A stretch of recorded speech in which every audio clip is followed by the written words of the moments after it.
Hello, everyone, and welcome back to the War Room, which is our interview series as part of the Clone Star Pod podcast. I am your host, Sean Ferrick, and joining me is the man who quite literally built a lot of the ship that is on my chest. It is the production designer of a little film called Star Trek and Star Trek Into Darkness, a frequent collaborator of a Mr. Abrams. It is the wonderful Scott Chambliss. How are you, sir?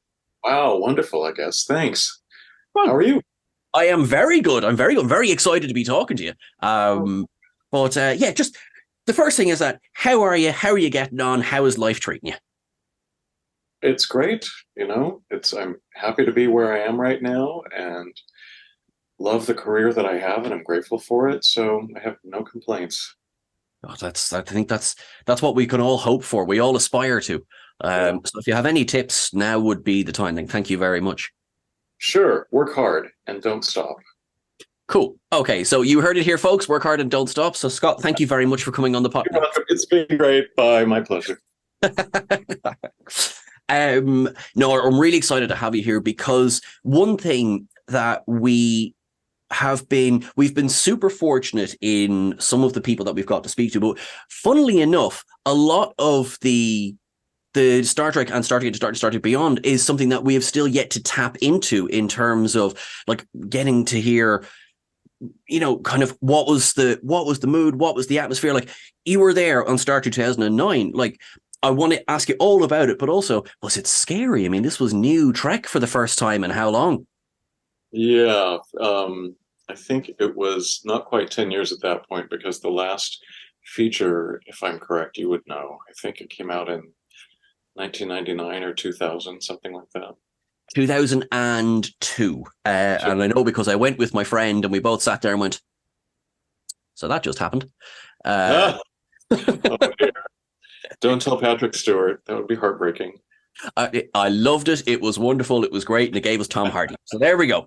But yeah, That's so Trek '09, what was, so I can see obviously from your, your CV that you had worked with J.J. Abrams before. So was it a sort of oh, listen, Scott, I've got a project coming up. Do you want to be involved? Or how did it come about that you became the production designer of Star Trek 2009? well, at that point we were deep into our collaboration. We'd done two TV shows together and the first Mission Impossible, or my first Mission Impossible and his two together. And he took me along with him to make the transition from like mid-range episodic television to tentpole blockbuster movie making. And when Paramount asked him if he'd be interested in rebooting the Trek franchise, he was intrigued and he called me up and asked to join, which I was delighted by, of course.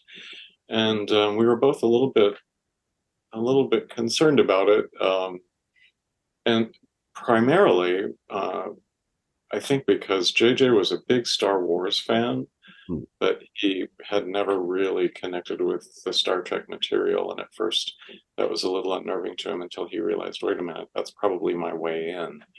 Actually, is to come at it from my creative storytelling point of view and see how I can revitalize it.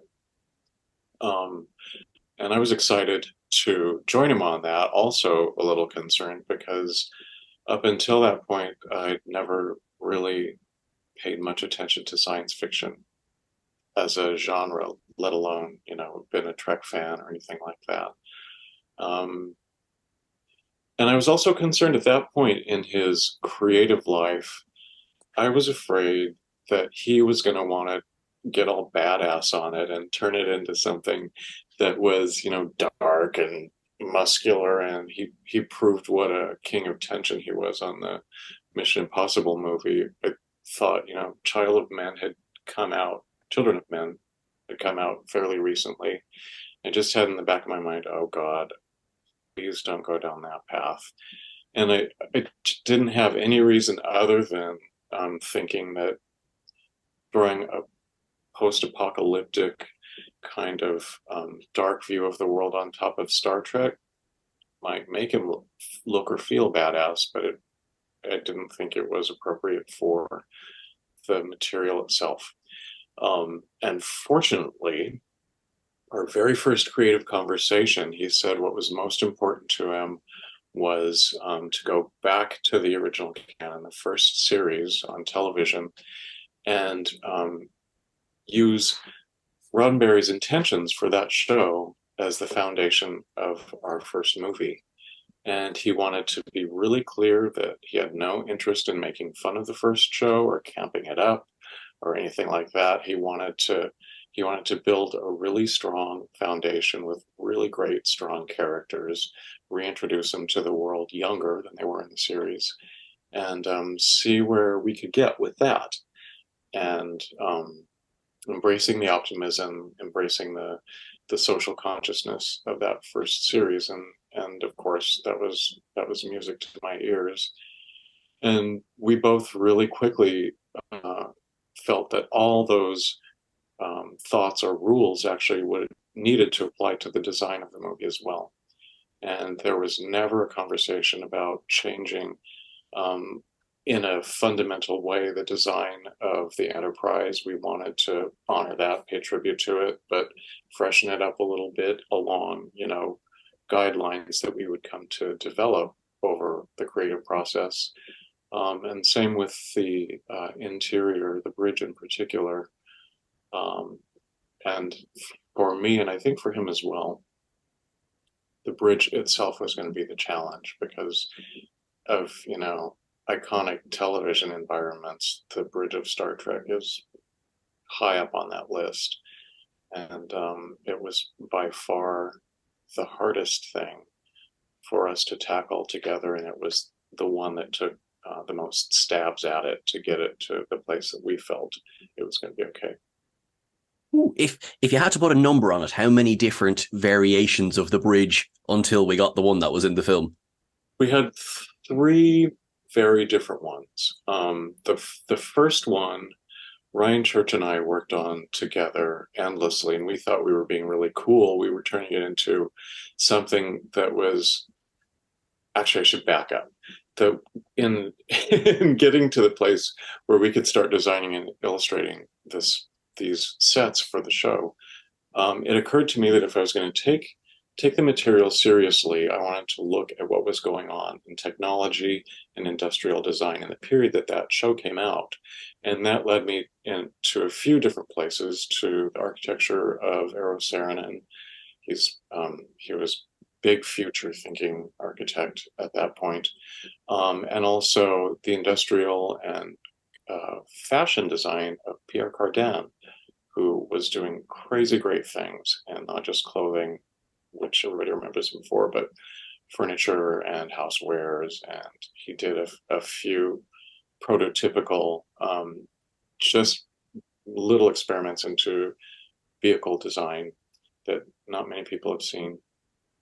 And there was this crazy experimental vehicle designer named Kolani, who was doing massively beautiful and relatable work that felt like that was a launch pad for what we could do with the movie as a whole, but also with the Enterprise in particular.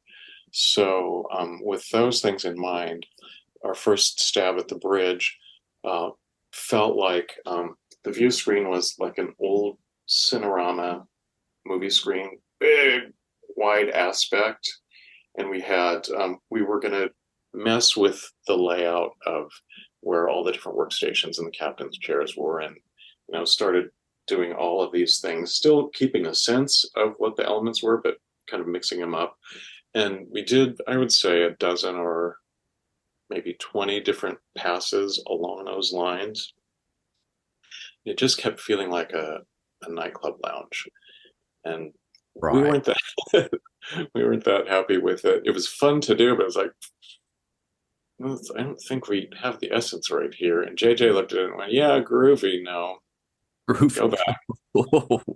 Okay, what do you want? Get it more like the bridge." And so we would do a few sketches and go like this much and go, "No, further." And he just kept pushing us to go back further to the show, to the point that he pushed us too far. And we looked at where we had landed with this version number 2 that was so very much like what the original show was. But we were all unhappy with that too.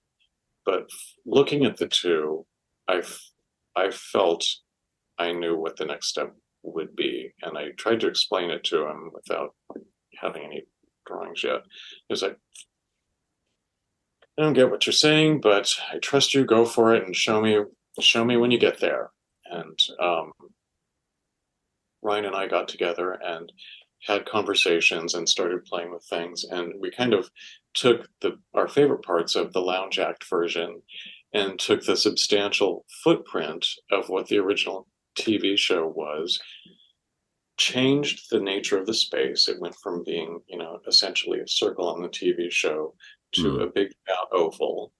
We changed the aspect ratio of the view screen a little, not as much, and applied all the conceptual design references and ideas into what we redesigned the workstations, the consoles, the chairs, all of that into being, and also all the lighting, the screens, the displays, all of that stuff.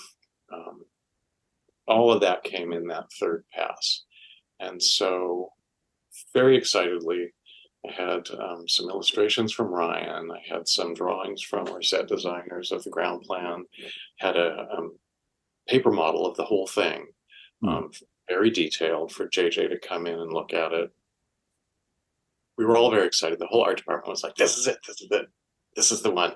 He comes in, he looks at everything, he's looking around, and he goes, I still can't see it. And it's my fault though, because I see how excited you all are. And Scott, you think this is going to work, right? And I was like, yeah, I think this is the one. He said, okay.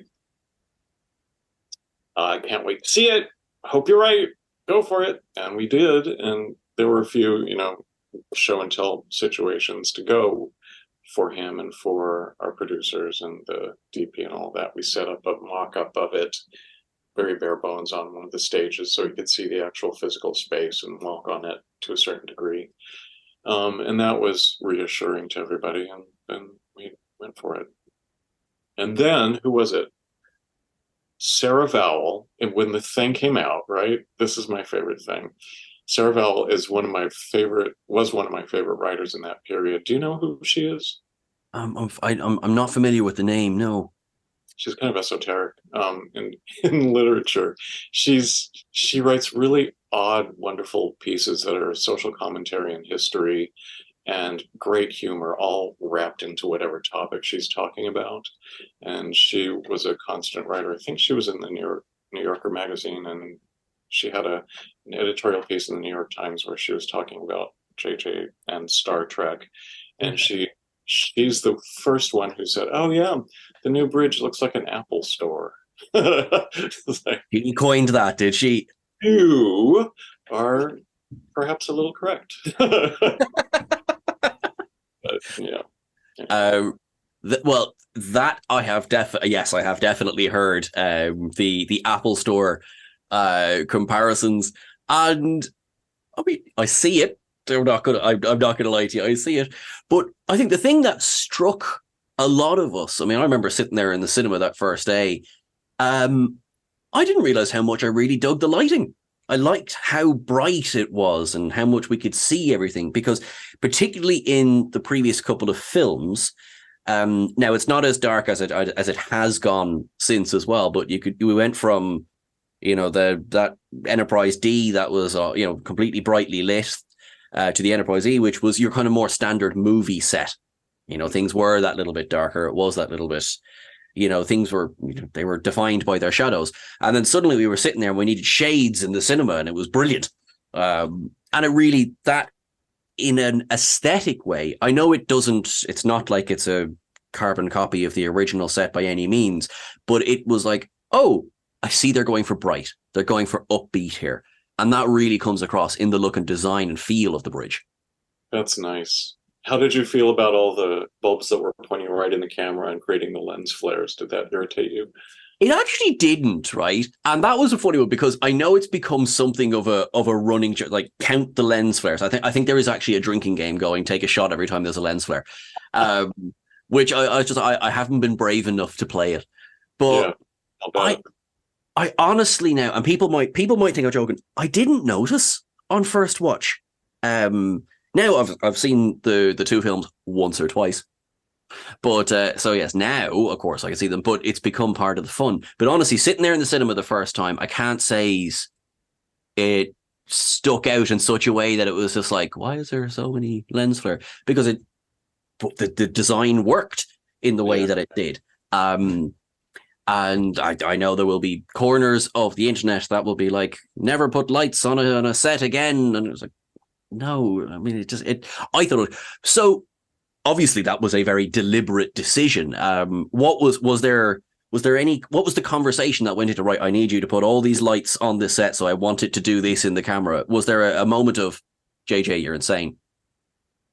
No, there really wasn't, because like with any project, this one, it's the evolution of what you wind up seeing on screen happens incrementally. So, throughout the design process, of the bridge continued as we started shooting.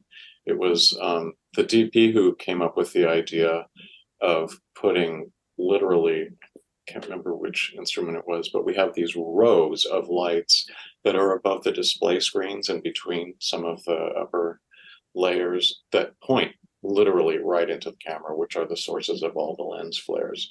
And that was part of the evolution of the DP getting involved, seeing how I built in lighting in within the architecture itself, and counting on the light coming from all the display screens to also help light the set. Because just as a general rule, I do my best to completely design in the lighting so a DP doesn't have to throw an instrument anywhere. It's like, why would you want to do that?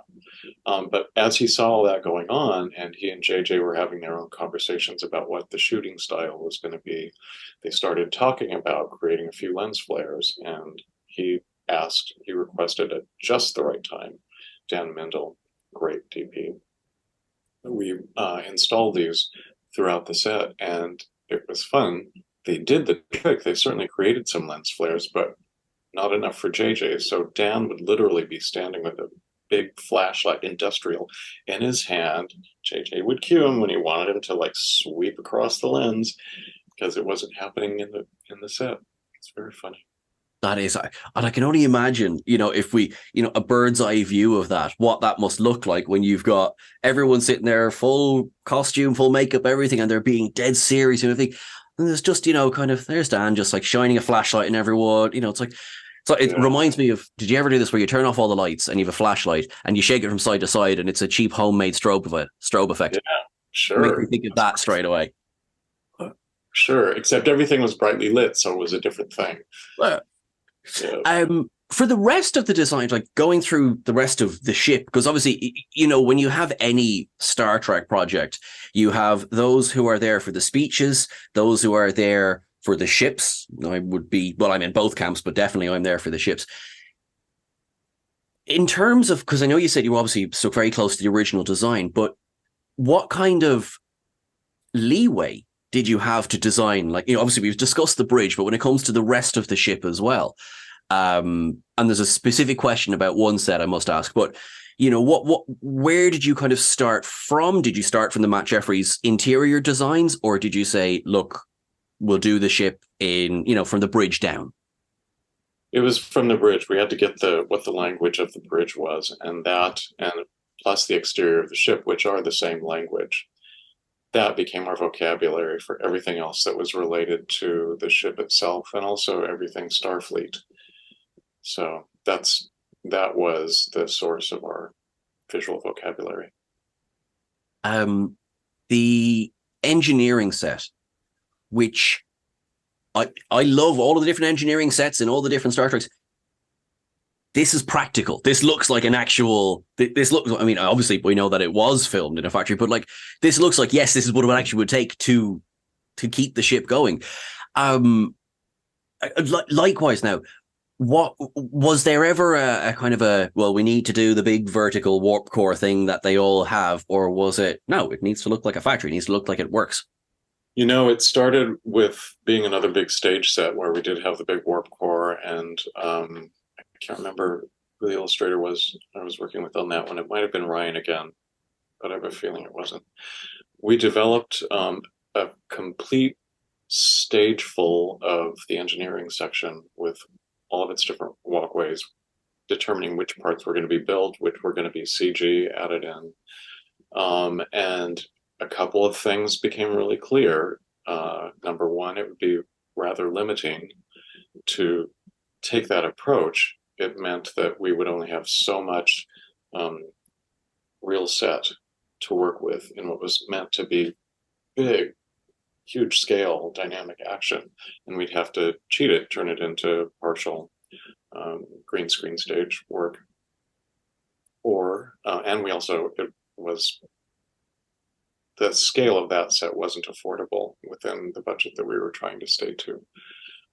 And all of us really prefer on that show working in real environments anyway.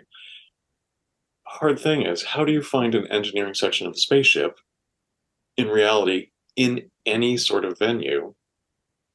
And you know, the options were really limited, and industrial food manufacturing seemed to be a place that we had to take a peek at. And fortunately for us, Budweiser, whoever was controlling Budweiser at that time, were hugely into Star Trek, and the idea was very.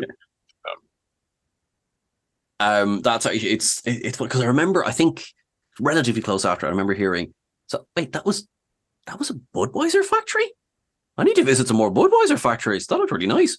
That's so funny. That was another, obviously, you know this, that was another place where purist fans got really pissed off. It's like, you can't use a brewery for, it's like, if you didn't know it was a brewery, would you know? Exactly, because like you're watching it in the context of the film, you know, it's an industrial, sure, area, which makes sense. Engineering, again, with all of the love to all of the various tracks, and I love my engineering sets. You never see Scotty with any kind of dirt in his hands, and you know, you never see Torres like that. But things like that. This looked like when Scotty knocked off at the end of his shift, he was knackered and would go to bed. With good reason. And all of that, the entire scale of that sequence, that is all in camera. And that is so unusual for science fiction. And no matter how many complaints or jabs I got, somebody wrote me an email asking for my headshot so he could use it on his dartboard because of that, which I thought was really funny. So I sent it to him. Anyway, that was great. It's one of those things that it's like, to me, it's part of the magic of movies. You know, you either go on the ride or you don't. And if you see something that pops you out of it, then okay, that's not all right. But if you're not popped out of it, if you're on the ride and then after the fact you learn, wait a minute, that was a brewery, really? It's like, if you want to get pissed off, fine, but I got you. We got you. You liked it for a moment when you were in it. So I love that because I can only imagine, like, if we even go back like day one, is there this big conversation of, okay, the budget is X, of which we've allocated Y to CGI. So, right, sorry, it's your job to make the rest of this fit in this part of the budget. But it's 2009, so there's so much CGI out there. How daunting is that? Or are you like, no, we're going to do as much as possible in camera because it's A, cheaper, B, looks better, possibly. What's the, you know, what's the main impetus? Are you like, I want to do everything in camera? Or would you be like, okay, let's try and help some stuff out with CGI? I'm not sure if I phrased that question very well. You did. I get where you're coming from. I mean, every project starts with a budgetary template, and the producers give it their best guess of what's going to cost what at the end of the day. From my own perspective, to me, CG is just another tool in the toolkit. So when I'm designing something like this movie, obviously, if the set is we're in space and you know we're doing blah blah blah blah in space, that's going to be CG. And if we have to be on some very remote, far planet that looks unusual, chances are there's going to be a component of that that's going to have to be CG as well. But beyond those obvious calls, for me, it's all about the visual storytelling design process. How we are going to get the best thing for the film. If it turns out that the best thing for the film is to, you know, go to Hawaii, shoot the red planet in Hawaii and then in post turn the whole thing red? Great, let's try to do that. And we did attempt that. We went down that path hoping we could make it happen. At the end of the day, at that point, technology wasn't such that we could do it in an efficient way. So we did a combo of, building a set, exterior set, and comping in CG to complete it. But there's never a point where I have a firm view as I'm starting out that, oh, this has to be location, or this has to be primarily CG or whatever. I keep my mind open so that we can come to the right decision. And always you have to be conscious of the money that's being spent and figure out how to balance it. But that's part of the job. That's part of your responsibility to do that. And frankly, it's something that I enjoy doing because it's realistic. Nobody has all the money in the world, and no matter what even on the Marvel movie that I did that you'd think would have the biggest budget in the world, and it certainly had as much money as they could get their hands on to throw at it, you still need to fit something into an envelope, and the envelope is never big enough to fit all the ambitions that everybody has for the project. And the designers have to deal with that on a daily basis, for better or for worse. It's part of our responsibility. In terms of the Narada, which is it's such a it's now such an iconic design. Is it? Oh yeah, it is, because it's so unique. It's so unique. There isn't another ship like it, certainly in Trek, not at the moment anyway. And it's so different because, we heard Romulan and, we kind of had an idea of what Romulan would look like. And then this massive jellyfish looking thing comes out.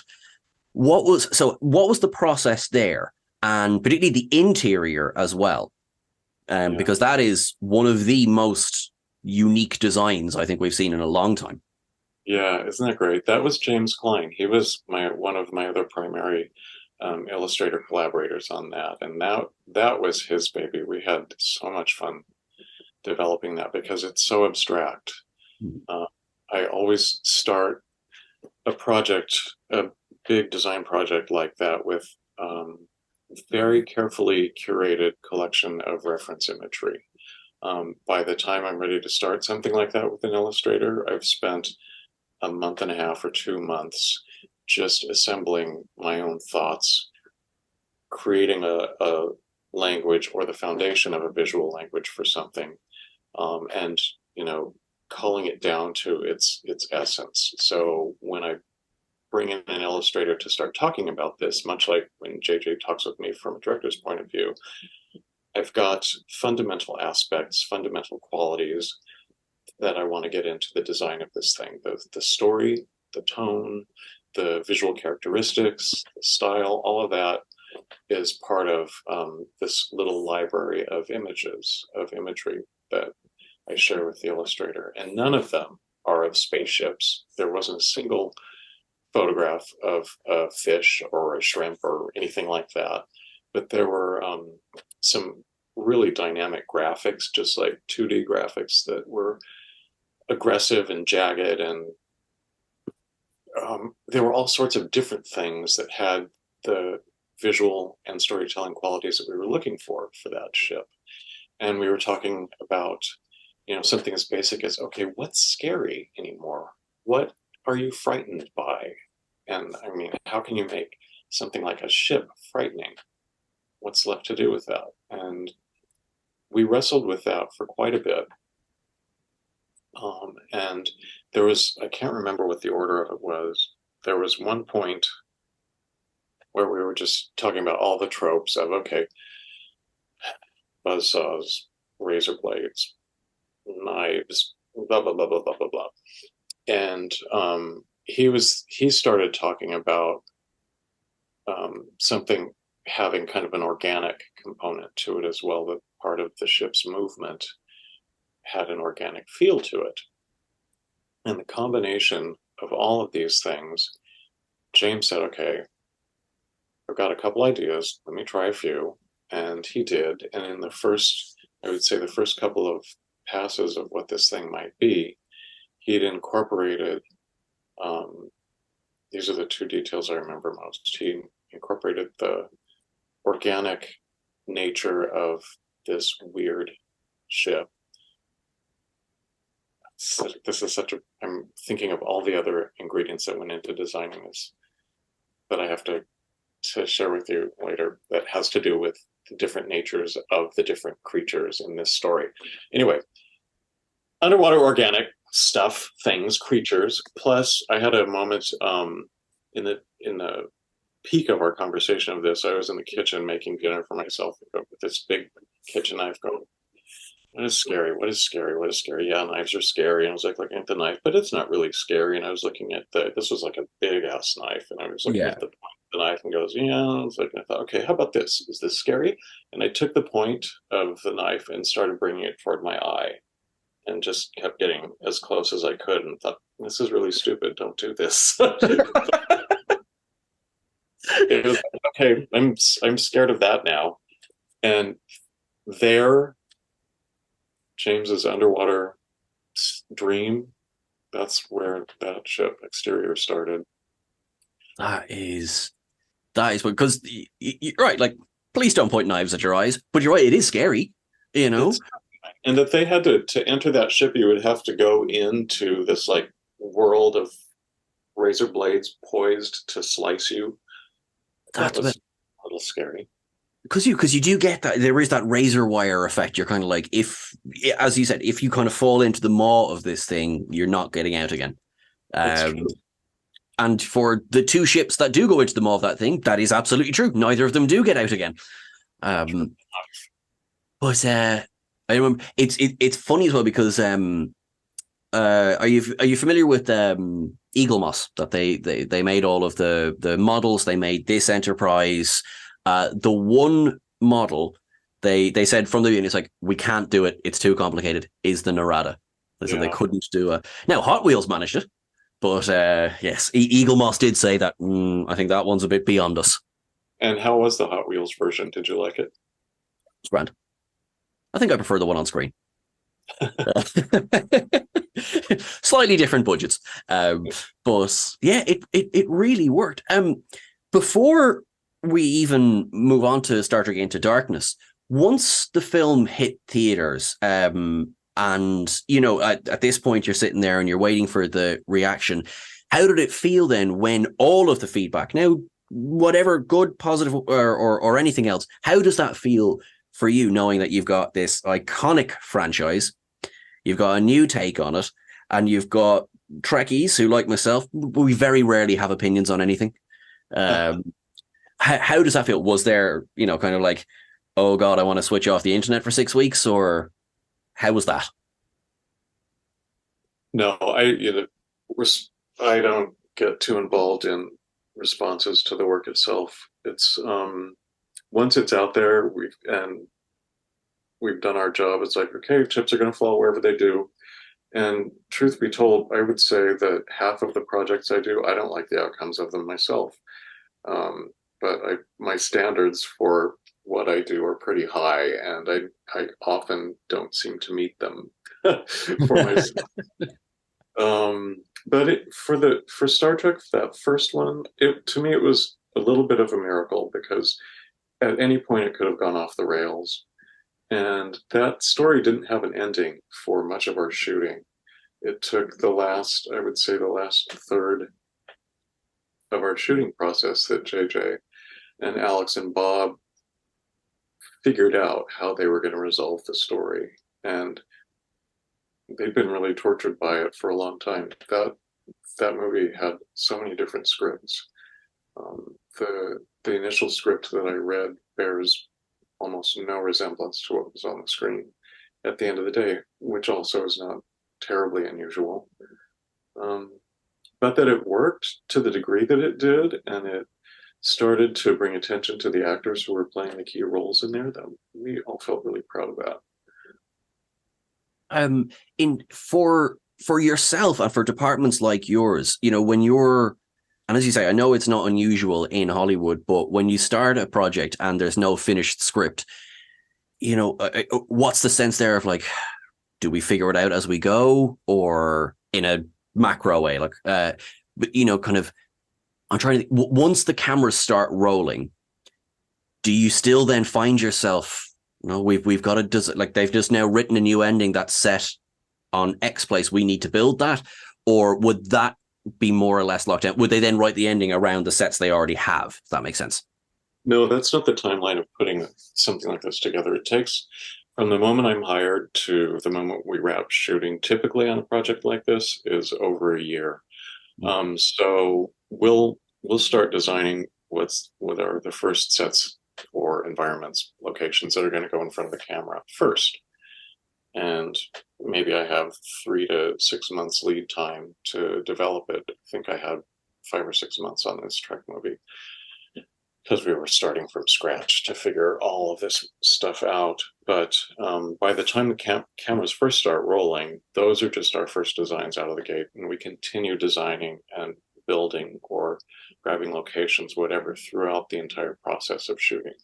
So when the ending isn't determined at the very start, we know it's going to be determined by the end, whenever that end may be, because it has to be. It's just part of the cycle. And I'd say there's absolutely no stress involved in that whatsoever. Everyone gets a good night's sleep every single night of shooting. There's no late days.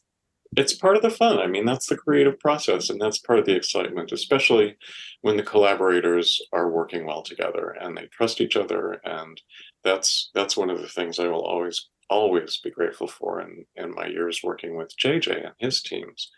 That's the amount of trust and respect we have for each other over the long haul, and getting to know a collaborator in depth over a series of project after project is really quite a gift, and it's something I haven't replicated since, but it's unusual in the first place. He and I had more than 10 years together collaborating until our schedules got out of sync, and I treasure that time.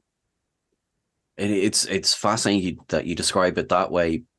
Just the idea of, because you go, oh well, how come you X people aren't working together anymore? It's like, that's just the nature of the industry, this is filming at this point, however I'm committed to this at this point. It's not like there's some great falling out or anything like that. It's just this is how it works. It's true. When you made the jump to Star Wars, I was right at a crucial stage of developing Tomorrowland with Brad Bird, and there was not a chance in hell that I could leave Tomorrowland and just jump on JJ's team again, without really messing up Brad and leaving a project that I was already deeply invested in. And that's the breaks. And you're so right. I mean, and I suppose in some form or another, I think we can all understand you can't walk out of a job halfway through that's not finished and there's nothing in place just because, oh, I want to go do the other one. Now I say that I have left jobs before in the past, but for very different reasons. I haven't yet worked on a Star Wars project with JJ, but I might. I live in hope. Good, great. I want to specifically say I vividly remember the first trailer for Star Trek 09. It dropped obviously just before Cloverfield. None of us in the cinema had any idea that the trailer was coming. And I thought, to this day, I still think it's one of the best trailers because it takes a few minutes to reveal what you're actually looking at. But that idea of building everything from the ground up, I have always loved that. And watching these welders putting together the Enterprise. That one, right. I love that teaser. Absolutely love that teaser. Always have. I thought, what a great way to announce, this is a new vision, this is a new project, and yet you still have that little, like, there's the recognizable shape of the Enterprise as well. It's also a way of going, Trekkies, don't worry, it's okay. We haven't forgotten. And I just literally wanted to say what a bloody fantastic project that was as well. Cool. And then everyone goes away for a couple of years and you get a phone call and you're like, hey, we're going to do a sequel. And are you like, oh God, no, JJ, not again? No, I didn't say that at all. No, I was happy to do another one with him. And this one really didn't have a script. It had 3 pages of 3 acts. And once again, the last act isn't what wound up on screen. And I got hired to develop what was on those 3 pages and did that for a handful of months. Was there not the word I'm looking at is easier, but also but just because you're right, you know what the bridge looks like, you know what the Enterprise looks like this time around, so at least there's a base to kind of start from.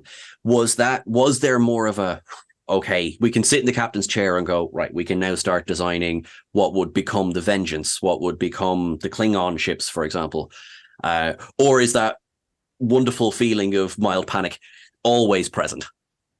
It's always present because even in something where it's a part 2 where you have the style language set and you want to develop it further, all of that stuff, but a lot of your initial questions are already answered. You can't just rest on that and coast, and especially with another adventure, you're going to go into other brave new worlds. You've got to deliver something fresh. So there's always the creative energy flowing around the what is this going to be and what if and how do we get there? In terms then, so in that second one, particularly the Vengeance, because we have another Starfleet ship here, and the interiors of this ship, which were obviously it's built to be enormous, almost cathedral-like. What I'm curious, what was the kind of brief for something like that? It's like make something that looks like a starbase, but make it move. Funny. No, that was something that it's not how it wound up in the show, obviously, but that was something that I wanted to take the base language of the Enterprise that we knew, but develop it in a whole different massive direction. So you learned something else entirely about Starfleet's engineering and technology and the possibilities of all of that. And the design, this one was also with James Klein that we evolved toward that end, was a very abstract, really interesting piece of work that, again, because of budget, ultimately we weren't able to do. And as hard as we tried to compress it, to just boil it down to its most essential self, still keeping it distinctly different from the Enterprise, it was still too expensive for what we had to work with. So at the end of the day, we wound up doing a rehab on the Enterprise set itself, which Of probably course. registers. Yeah. And because it was that, I think JJ didn't, in the final cut, we didn't get as many wide shots of the space as we might have, because I'm sure he was afraid we'd recognize it. It was just like the dark version of the bright white ship.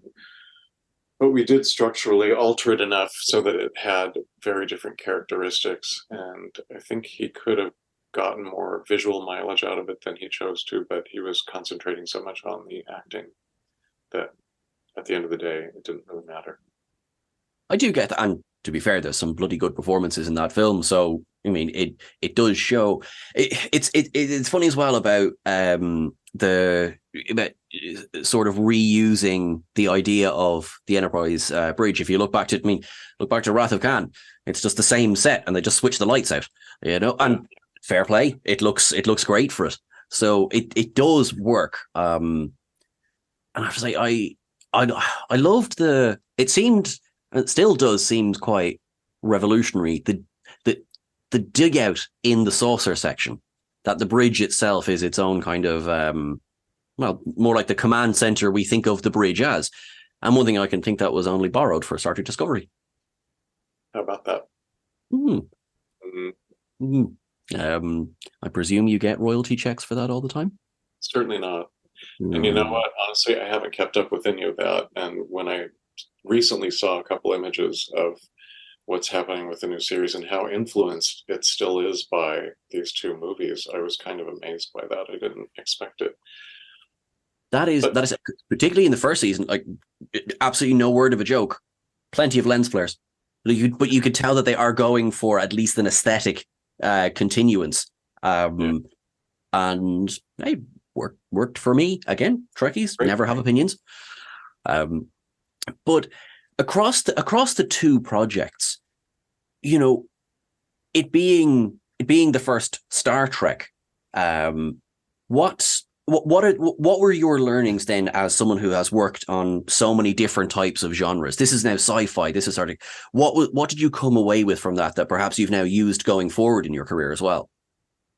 Oh yeah, sure. Possibility of world building in any creative or storytelling direction that you want to go in an unhinged manner.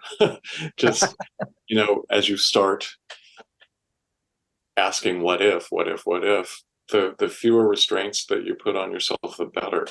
And I keep that principle in mind no matter what kind of material that I'm doing. Even, something as earthbound as a action spy thing, international or otherwise, just keep pushing the what if, how can we not elevate this, but how can we can expand this potentially into creative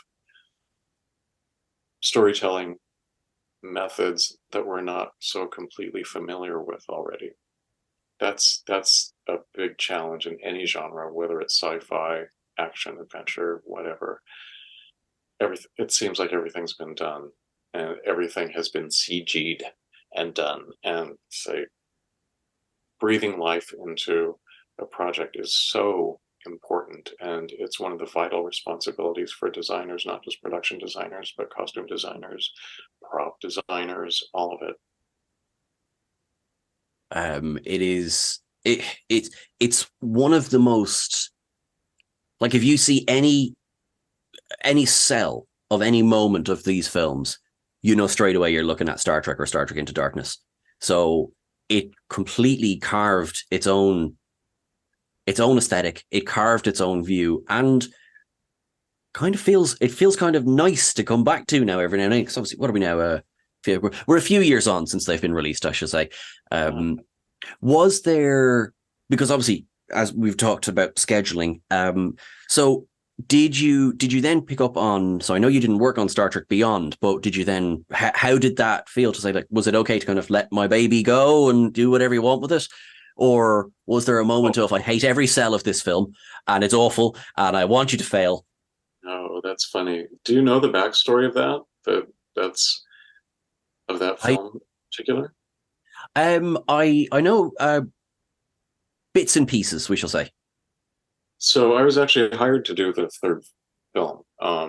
That wasn't the title of it at that point. I don't think it was had a title. Bob Orsi, who was one of the writing team on the previous two, he wrote the script for what was going to be number three, Hmm. uh, and he was going to direct it too. Paramount tried to get other directors involved, but nobody who they wanted to take it on. Nobody wanted to follow in JJ's footsteps. And Bob said, "I'll give it a try." So he did. We went into prep on that. I think I worked 5 months on that, maybe something like that, and Okay. developed the designs for the entire movie. He had written a complete script. We'd scouted it. I went that holiday season. I think I started in the spring or early summer and wound up finishing out the year scouting Seoul in South Korea as our primary Starfleet location. And by the time we came back from the holiday break, Paramount Marketing had decided they had no idea how to market this movie because it was super deep story, Hmm. intensive. It was very Trekky and very dramatic. And at that point at Paramount, there weren't a lot of people in the marketing division who liked the franchise anyway.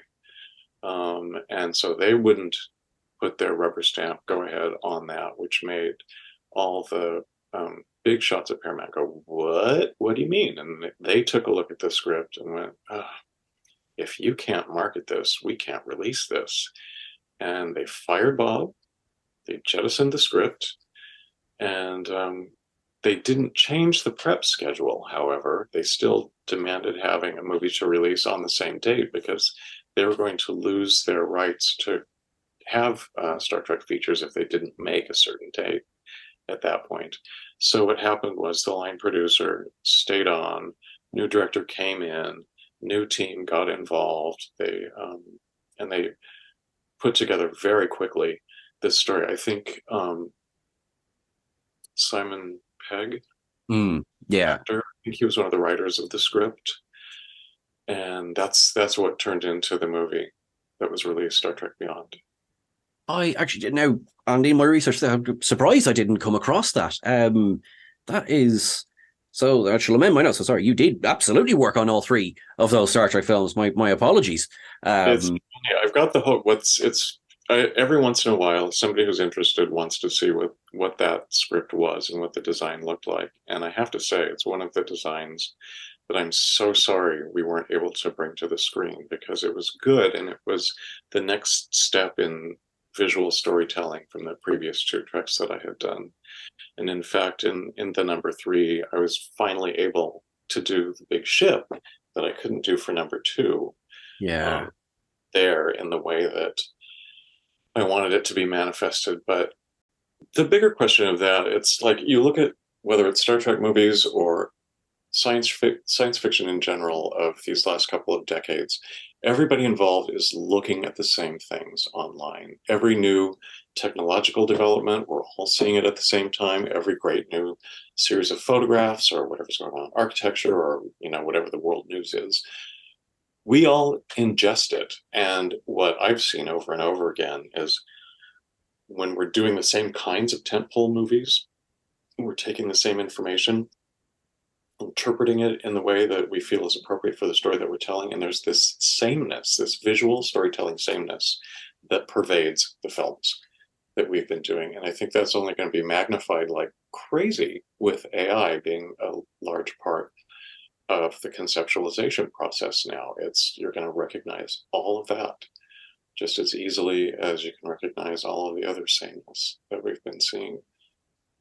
That's actually a really good thing that I'd love to pick up on, because as a designer, now I know I've heard various people's opinions on this. So what is your opinion on the rise of AI in terms of designing?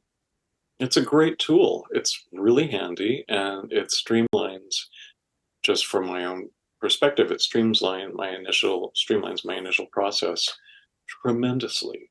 I can create a body of imagery to start a conversation with a director all on my own very quickly. If I want to adjust things in a way that I'm not getting on my own in AI, then I can bring on an illustrator as opposed to 6 illustrators and start refining it. But when it comes to generating the actual concept illustrations that the construction drawings will be based on, or that the visual effects work is going to be based on, then I will need illustrators at that point in the process to get down to the specifics that you can't just make AI do. There's too much inherent randomness to that to be able to surgically detail and create in the way that we need to for film work. That's really, because I know there's obviously there's many people out there who are like, oh, AI is going to be taking jobs. I don't think it's quite there yet, but I think it is a tool like anything else. And I mean, I'm not afraid of hammers. Right. It's exactly that. And our industry is an industry of change, period. It is always changing, and the workflow is always changing and morphing, and it will continue to do so. I think that's, it's a plus. It's got some minuses attached to it, but it's what keeps the business so dynamic and alive. Constant change. I like it. And there's something very Star Trek about that constant change. True enough. Very true. Well, what I will do now is I'm going to come up to the last question. You've been very generous at your time, so thank you very much. So I'm going to ask you a final question that we ask of every guest. Very simple question, no thought needed. Scott, what does Star Trek mean to you? Oh, no thought needed. A good ride. Oh, I like that. I like that. Yeah, that's what. Yeah. Well done. A lot of people tie themselves up in knots over that one. I'm very impressed. Thanks so much. That is brilliant. Look, Scott, thank you so much for your time this evening. Very quickly, where can people reach out, talk to you, discover more about your work? Where's the best place to find you? Oh, it's easy. I'm easily available via my website, which is scottchambliss.com. all the work's there. And if you want to get in touch, anybody can have my email address. It's very simple, scottchambliss@mac.com. Brilliant. Well, thank you very much. I'd look forward to hearing the, thousands and thousands of email you're about to get. Oh, I'd love to think that we had that audience. You're a gentleman. Thank you very much. To everyone who's been listening and watching along, thank you very much as well. We will, of course, be back next week with another episode of The War Room. You have been awesome. You are wonderful. Make sure that you live long and prosper and look after yourselves. As well. Thanks so much. Take care.